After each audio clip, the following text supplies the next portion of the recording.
Bonjour et bienvenue à cette démo en direct des Bonitasoft.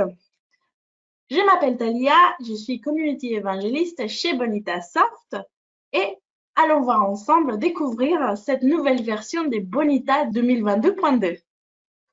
Donc, je vais ouvrir Bonita Studio version community.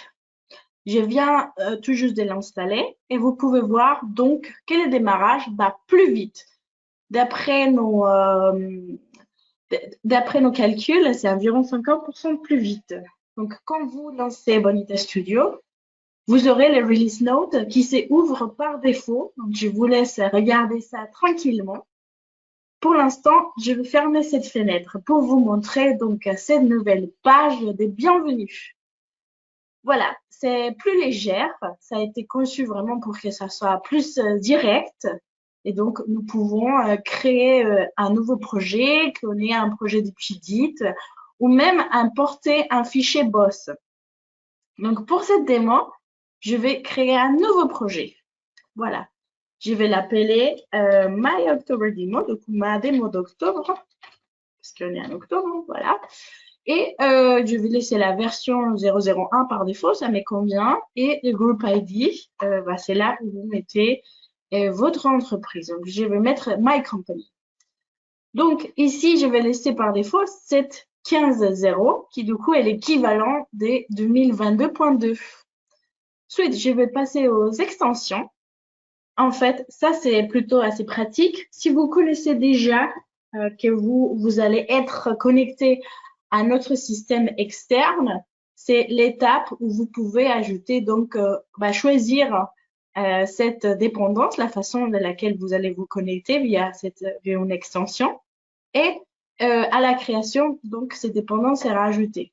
Donc, il y a plusieurs extensions disponibles déjà par défaut. Donc, moi, je vais ajouter par exemple Google Calendar. Et quand j'ai fait créer, donc Bonita va me créer mon projet avec les dépendances nécessaires et donc avec ces connecteurs que j'ai choisis dans cette partie extension. Une fois qu'il a créé mon projet, il va me l'afficher dans ma vue principale, donc ma fenêtre principale de Bonita Studio. Regardons ensemble donc cette fenêtre principale. Voilà, d'abord le menu. Donc maintenant, vous pouvez voir que nous avons trois éléments, donc fichier, affichage et aide. Et c'est un menu vraiment qui va se baser sur des actions sur l'application Bonita Studio. Donc, par exemple, sur fichier, nous allons pouvoir faire un nouveau projet, cloner, changer, importer, exporter, partager sur Git ou même redémarrer le serveur Bonita Runtime. Sur affichage, on va jouer donc sur cette fenêtre principale. Donc nous allons pouvoir modifier la barre d'outils, la taille de la barre d'outils. Nous pouvons revenir à cette page de bienvenue dans Bonita Studio, afficher la vue d'ensemble ou dans Aide. Nous aurons donc ces liens directs vers la documentation en ligne, vers les questions-réponses pour signaler un problème, ou aussi regarder les logs de Bonita Studio, de l'engine ou de UI Designer. Voilà, trois éléments dans le menu. Ensuite, nous allons la coolbar. Donc ça, c'est la coolbar, ce qui se trouve juste en dessous du menu principal. Et ici, un changement qui a été fait, c'est dans Nouveau. Maintenant, il y a un nouvel ordre. Donc, c'est un ordre plus logique qui va, quand on crée un projet avec du BPM, la première chose qu'on va faire très souvent, c'est un diagramme des processus. Et ensuite, on pourra se concentrer plus sur les modèles des données, l'organisation et ainsi de suite. Voilà, sur les pages, les layouts, les extensions, voilà. Donc, c'est vraiment un ordre plus logique. Donc, allons créer ces diagrammes dans mon projet que je peux faire depuis la coolbar ou je peux faire aussi depuis l'explorateur en faisant clic droit, nouveau et diagramme de processus. Pareil, premier élément dans la liste. Quand j'ai fait un diagramme, donc comme des versions précédentes, ça va me l'afficher et ça va me créer par défaut donc cet événement pour initialiser, les start event et cette tâche une tâche manuelle et moi, je vais ajouter en plus, parce que c'est une bonne pratique, d'ajouter cet événement de fin. Voilà. Et comme ça, je viens de créer mon premier diagramme. Revenons à cette cool bar. Donc, un élément qui a aussi apparu dans cette version au niveau de la cool bar est Git. Nous voulons vraiment conseiller d'utiliser Git le plus possible pour partager vos projets. Donc, c'est assez simple. J'ai fait partager sur Git. Et donc, pour que ça marche, il faut avoir déjà configuré votre Git sur votre ordinateur. Pour moi, c'est mon cas. Donc, si je ne vais pas toucher à la partie configuration, ça va être vraiment juste la création de mon repository et mon commit et push marcheront parce que j'ai déjà tout configuré. Donc, mon premier commit, ça me va bien, c'est mon commit initial de My October Demo. Et donc, moi, j'ai un compte sur GitHub. Donc, je peux créer un nouveau repository. Voilà, ici, vous voyez la fenêtre. Et je vais l'appeler, pareil, My October Demo. My October Demo, que pour l'instant, je vais laisser plutôt en privé parce que je vais juste le partager avec certaines personnes et je vais dire Create Repository. Voilà, une fois que je crée mon repository sur GitHub, il suffit de copier cette URL que je vais pouvoir mettre ici en indiquant donc le schéma de mon repository à distance. Voilà, je vais bien pousser sur ma branche master, mon commit. Et du coup, comme ça, Bonita fera le nécessaire donc pour faire ses push vers mon master. Et tout s'est bien passé. Je peux même vérifier que ça s'est bien passé en actualisant ma page et je peux voir donc qu'il y a bien mon diagramme que je viens de créer. C'est parfait, c'est une bonne façon de pouvoir partager ces projets. Quand nous utilisons un projet qui est suivi déjà avec Git, le menu lié à Git aura changé. Donc, pour afficher les actions principales liées à Git, comme commit, push, pull, fetch, voilà, qui sera tout listé là-dedans. Donc, maintenant, nous allons voir quelque chose aussi qui est arrivé avec cette version de NIT 22.2 qui est très intéressant. Du coup, nous avons plusieurs environnements. Par défaut, quand on crée un projet, ça me crée local, production, qualification. Donc là, je me trouve en local et imaginons que je vais ajouter une donnée, un paramètre à mon environnement. Donc, je vais ajouter ces paramètres et je vais l'appeler hello.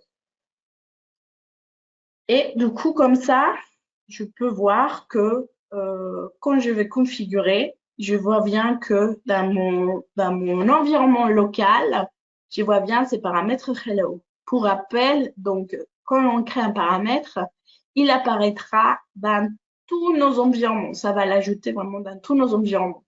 Et après, on pourra jouer sur la valeur. Donc, par exemple, les paramètres sont intéressants quand je vais appeler un endpoint.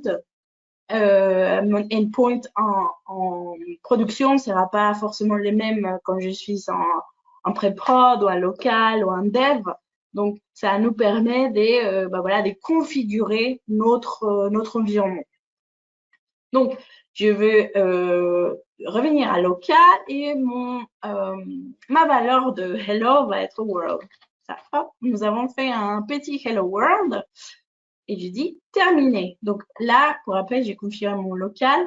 Et maintenant, imaginons que je vais créer un nouvel environnement qui va s'appeler dev et il y a une nouvelle option qui s'appelle dupliquer la configuration depuis un environnement existant. Donc là, je vais faire un clone de local. Je fais OK. Oui, pardon, j'avais pas enregistré. Donc, hop, ça va l'enregistrer. Et en quelques clics, du coup, j'ai déjà dev et local. Et on peut voir si ça a bien pris en compte toute la configuration. Donc, je vais voir dev d'un paramètre. je vois bien que la valeur world a bien été copiée. Donc, c'est vraiment un clone de mon environnement local. C'est facile, ça fait gagner du temps c'est surtout ça. Si vous avez utilisé les versions précédentes, c'était beaucoup plus difficile. Là, c'est direct et en quelques clics, c'est fait. On peut passer à autre chose. C'est ça qu'on va faire. Donc, revenons à ces diagrammes. J'ai créé cette tâche qui va s'appeler créer une dépense. Voilà. Et donc, je vais juste l'agrandir un petit peu pour qu'on puisse la voir. Hop. Et dans cette dépense, je vais ajouter, donc, je vais créer une donnée métier. Je vais définir donc mon modèle des données métiers. Ici, je vais créer un objet qui va s'appeler expense, une dépense. Et comme attribut, je vais mettre un label qui va être un string et un amount, du coup, les montants de ma dépense. Ceci va être plutôt un double. Et hop, comme ça, je reviens à mon diagramme. Et donc ici, je vais ajouter une variable métier, un expense report, qui va être du type expense. Et enfin, je vais définir donc ce contrat qui sera ajouté à partir de ces données que je viens de faire, de créer. Donc, comme ça, Bonita va m'aider à définir ces contrats et ça va être plus simple de définir donc un formulaire. Il va même m'aider à pouvoir se formuler par défaut. Donc, tout ça, voilà. Ça vient de me créer un formulaire par rapport à cette donnée que je viens de faire. Par défaut, donc comme je disais, label, donc c'est un string, donc je peux mettre quelque chose là. My new expense. Et amount, donc c'est un double, donc par défaut, ça va utiliser un widget qui va permettre juste des chiffres avec des décimales. Voilà. Ensuite, du coup, ça c'est assez bien, mais amount, et dans son dépense, ça fait plutôt penser à des devises. Donc là, je veux pouvoir gérer des devises. Donc ici, je vais faire un switch widget et je vais chercher currency input. Voilà, il y a ce nouveau widget qui va nous parler des currency, donc ou des devises. Ici, ça va nous expliquer qu'il y a des nouveaux champs qui vont apparaître et je vais dire OK, remplacer pour voir un peu plus à détail comment les customiser. Donc, je suis dans les widgets et ici, je vais voir une valeur minimum. Juste une petite seconde. Hop.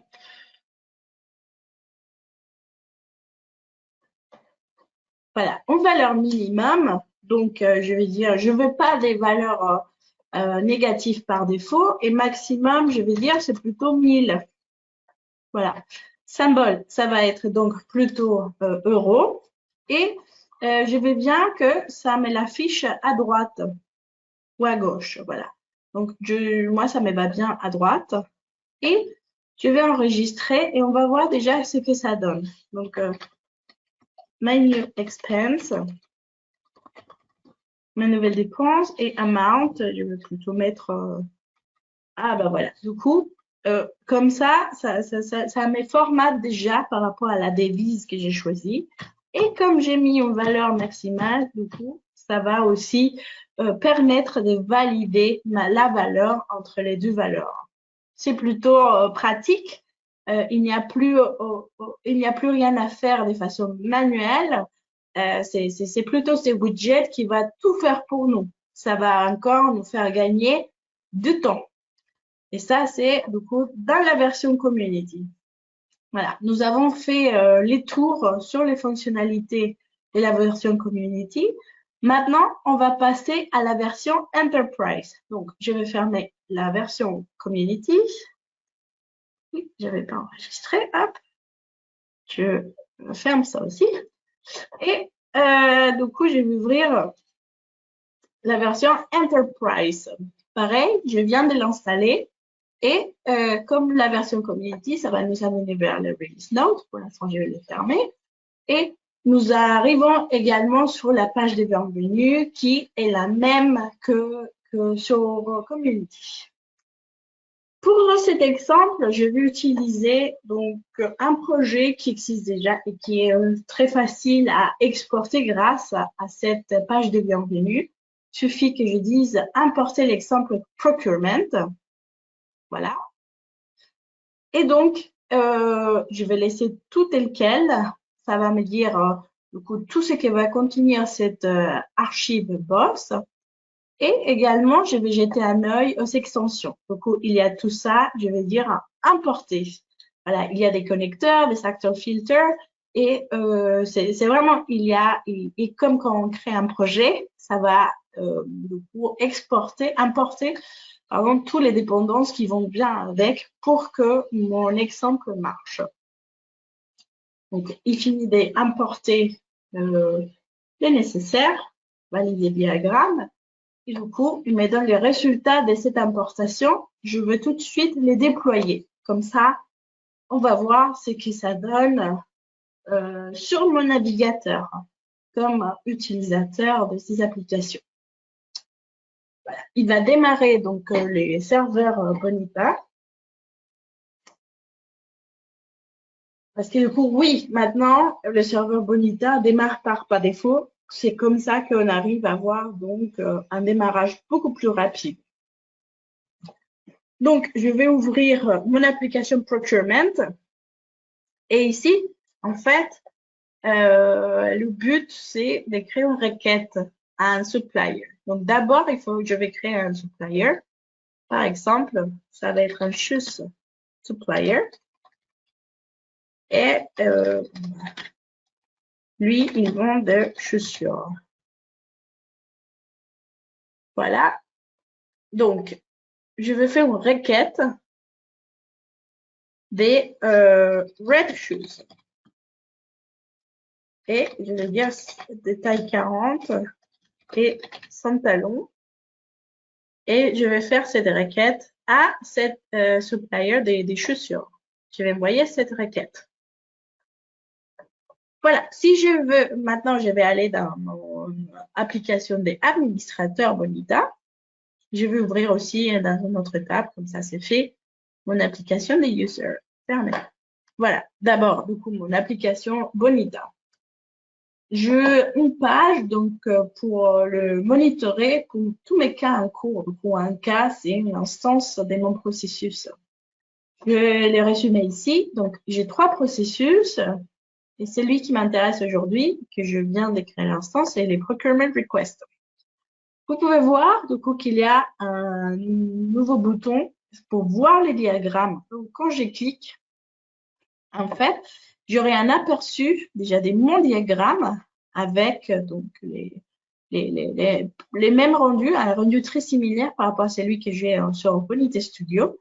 Et en plus, j'aurai aussi en temps réel donc un suivi des mécas. Donc là, je peux voir qu'il y a une instance qui est en cours d'exécution qui se trouve donc à cette étape-là et il y a une instance en attente. Donc cette même instance est en attente. Voilà.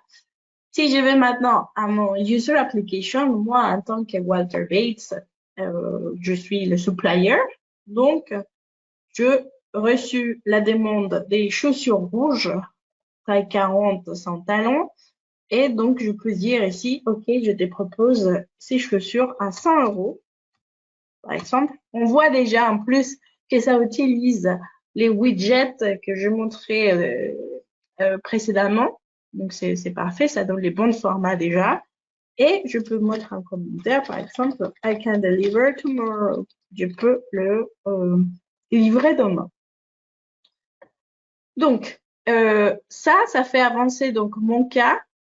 Du coup, logiquement, quand j'actualise cette page, je ne suis plus dans cette étape, mais mon cas, mon instance de processus, elle est maintenant ici. Voilà. Et du coup, c'est attends, ça a changé. On peut donc monitorer en temps réel toutes nos instances. Et ça s'arrête pas là parce que on peut avoir donc aussi la partie dans ressources. Bah, pour rappel, nous sommes dans l'application des administrateurs, donc seulement les administrateurs peuvent voir cette monitorer le processus et leurs instances. Mais du coup, si ici je cherche donc cette page de qui affiche, qui permet la visualisation de mon processus, s'appelle Bonita Admin Process Visualization. En fait, je peux l'exporter, ça va me télécharger cette page. Et donc, quand je viens dans Bonita Studio, je peux lancer les UI Designer. Donc, pour rappel, UI Designer, c'est l'application donc inclue dans Bonita Studio qui permet de créer des formulaires facilement et des pages et des layouts avec Bonita. Donc, ici, je peux dire importer et je peux sélectionner donc la page que je viens de télécharger de mon application administrateur et je l'importe dans mon UI Designer. Ça me dit donc qu'il importe la page, mais également du coup les fragments et les widgets. Et si vous êtes un utilisateur habituel de Bonita, vous avez donc fragments et widgets, c'est quelque chose qui c'est assez facile à ajouter dans vos layouts, dans vos formulaires et que vous pouvez personnaliser. Donc, pour cet exemple, je vais tout simplement ajouter, donc je reviens à mon application Procurement. Imaginons que maintenant, je veux que tous les utilisateurs, même s'ils n'ont pas des administrateurs, je veux que ça soit des requests, suppliers, et je vais afficher aussi ici une partie monitoring. Comment j'ai fait ça? Rapidement. Hop, je reviens ici à mon projet. Je vais du coup à l'XML qui décrit mon application. Ici, je peux voir donc, je vais pouvoir modifier le menu de ma page principale. Je vais ajouter un nouvel élément, monitoring, et du coup la page que je veux que ça affiche, c'est celle-ci que je viens d'importer. Et mon token, c'est monitoring. Voilà. Donc, je veux déployer ça. Voilà, je viens de... oui, je n'avais pas enregistré ce que j'avais fait. Hop. Et donc, normalement, ça me l'est déjà déployé. Je vais faire... Non, je pense que je n'avais pas fait. Donc, encore une fois, hop, je vais faire ici, monitoring. Je sauvegarde. Je vais déployer. Déployer. Voilà. Et maintenant, oui, je veux voir l'application Procurement en tant qu'user. Pardon. Donc maintenant, je vois qu'il y a une nouvelle option qui s'appelle Monitoring. Par contre, ça me dit, je ne peux pas afficher les diagrammes parce que je ne sais pas quel processus afficher. Donc pour cela, je peux tout simplement aller voir mes processus. Comme je disais, il y en a 3 sur ces projets. Donc moi, je vais Procurement Request.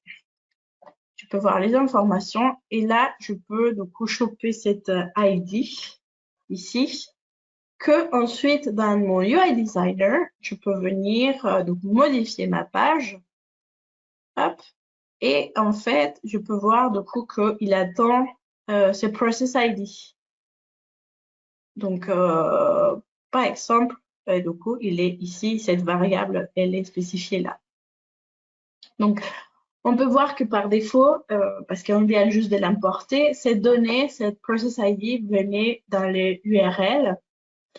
Et, mais je veux vraiment juste encoder cette partie-là parce que je suis sûre que c'est ces processus-là que je veux. Hop. Hop. Et du coup, enregistrer.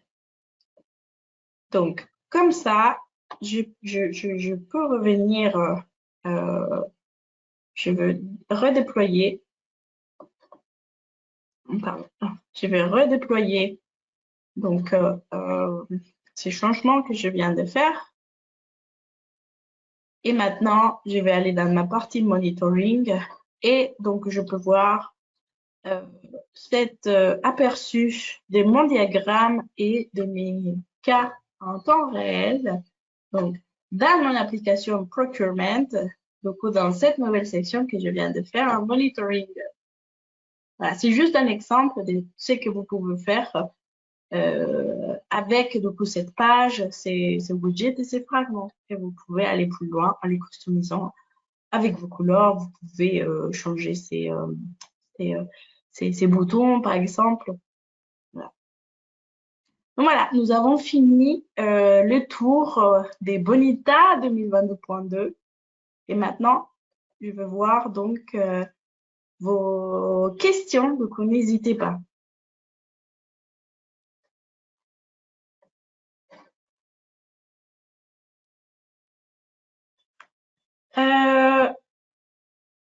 Comment puis-je exporter mon projet qui utilise une version précédente? Alors, comme j'ai dit au début, sur Git, vous pouvez utiliser Git. C'est la façon vraiment la plus simple. Et en plus, ce sera beaucoup plus propre parce que du coup, Bonita va faire la migration. Donc voilà. C'est vraiment simple. Bah, il suffirait de donc cloner. Donc bon, d'abord hein, le partager sur Git. Une fois qu'il est sur votre repository, bah, après vous pouvez les cloner ici dans votre workspace de Bonita Studio 2022.2.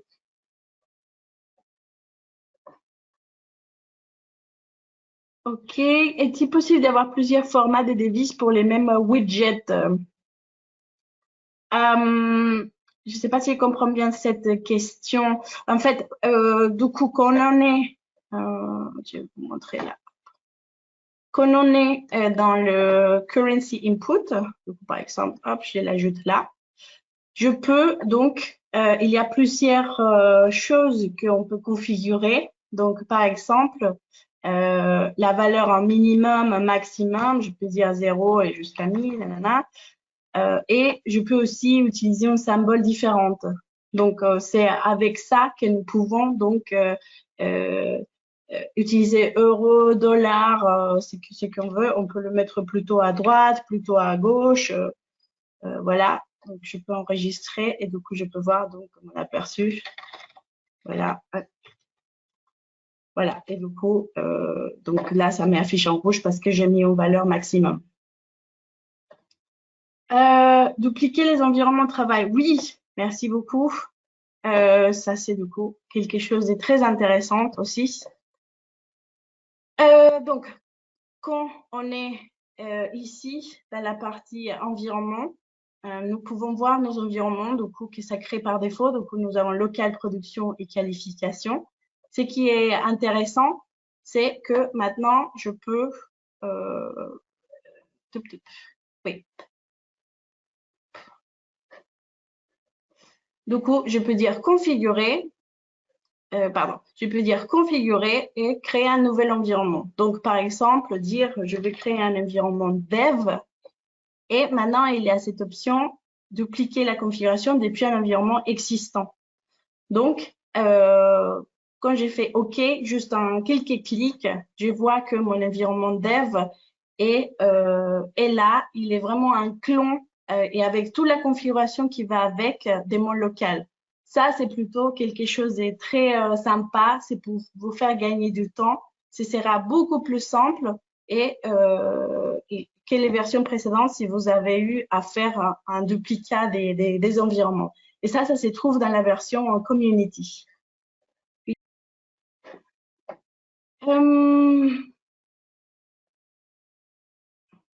Est-il possible de limiter l'onglet monitoring uniquement à un type d'utilisateur, c'est-à-dire seuls les RH peuvent avoir l'onglet monitoring dans l'application?